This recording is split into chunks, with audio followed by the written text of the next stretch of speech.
than Ikpoi. Thank God it's Thursday. What a beautiful day, I must say. Allow us set your morning on the right tone. I am Ria Abdul, and good morning, Nigeria. Right, good morning. Thank you for joining us. I'm Ibrahim Shita, and I'm happy to be here with you guys, Ria, Veronica, and Etoma. Good to see you guys. I just want to remind small business owners in Lagos that it's a Thursday morning. You have to clean your surroundings. Sanitation. And so on, yes, it's sanitation because time. we see the state of our markets most of the time, and it's not really ideal, but it is good that Lagos State ensures that they monitor and, observe these Thursdays as Sanitation Day. And like we have rightly told you, this morning we have an array of issues we'll be looking at, talking about the matters and developments in the Labour Party, as well as looking at our healthcare system and the death of doctors. And then we're also going to bring you stories that are trending now later on the show with Olamide Odekunle. But let's begin with this story, where the Nigerian government has declared that the Naira-For-Crude sale deal with Dangote Refinery and other local refineries facilitated through the Nigerian National Petroleum Company Limited, that's the NNPCL, remains effective. According to a statement from the Technical Subcommittee on the Crude and Refined Product Sale, a Naira initiative, the Naira-For-Crude deal is not a temporary or time-bound intervention, but a key policy directive designed to support sustainable local refining, bolster energy security, and reduce reliance on foreign exchange in the domestic petroleum market. This initiative once again translates to lower purchasing costs of petrol for Nigerians. That's the big question. And I am happy that this is happening, because I have been singing about it for some time on this set, how the rising cost of petrol had impacted me and every other person who drives on Lagos Road and across Nigeria. We had seen that when that deal was not, we did not have a sense of direction. March the 31st, after the first deal of 6 months, we saw that most of these persons were panic buying, some stored petrol. But as it is, we have a sense of direction now, because the government is saying this has come to stay to ensure sustainable local refining. So perhaps we'll be seeing a drop in the price of crude in coming days. Yeah, that's what I expect to see. And the side of it that really that really interests me is that if we do business more with Naira, we strengthen the Naira. And we give it a chance to compete with other currencies in the world. People that are into modular refineries in Nigeria can get access to crude. They don't have to source for foreign exchange. They just go straight and buy the stuff. At the end of the day, that we are going to have more supply of petroleum products, which will naturally bring down the price. Exactly, and these are the days we've been waiting for. Veronica has been hammering on it right on this table, and these are the days we've been waiting for. I'm very much excited. I've always said it, anything that would be better for Nigerians is what I go for. And if petrol prices are low, every Nigerian will be able to afford petrol at a lower price. And I was so excited when I heard Mr. Edun say that it has come to stay.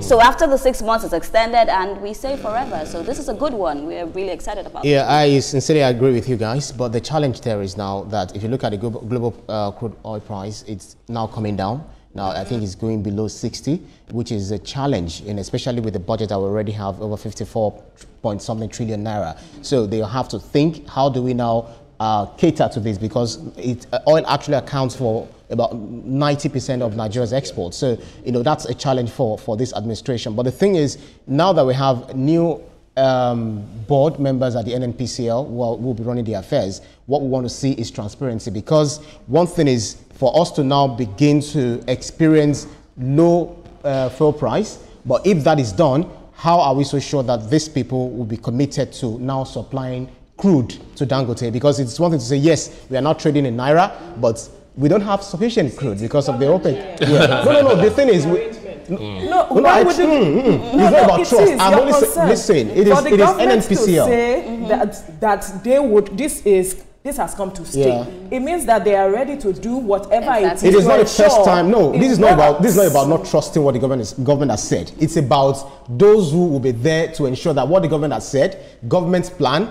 is now implemented. Several times, government will say we want to do this, and you see what happens at variance to exactly what they promised. So I'm not saying that the government will not do it, and that I'm saying that those are the apogee of the NNPCL should make crude available to the local refineries, to Dangote 650,000. New board.